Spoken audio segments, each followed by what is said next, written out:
Миете трамвайите с ръки?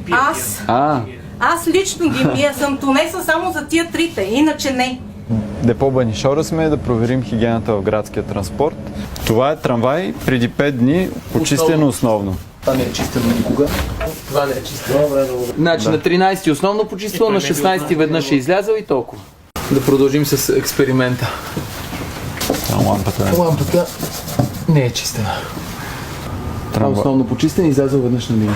Ето, абсолютно като скреч карта. Това в момента вода ли е само? Вода и ракия съм донесла, защото ще е на изложението и стъклата стават уникални. С ракия? Да.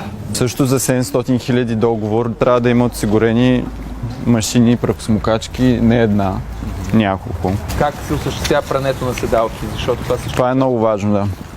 Пръкосмокачка, принципно, но не я носи. Да, ползвам на моята, да. А вашата си лична? Да. Пръкосмучите трамвайите с личната ви пръкосмокачка. Седалките. Само че по договор ви трябва да ги перете с машина. Тя като е нова седалката, защо трябва да я переме? Защото се замърсява. Да ви кажа кое е фрапиращото, са лепнищите ръкохватки. Трябва всеки ден да се чистят.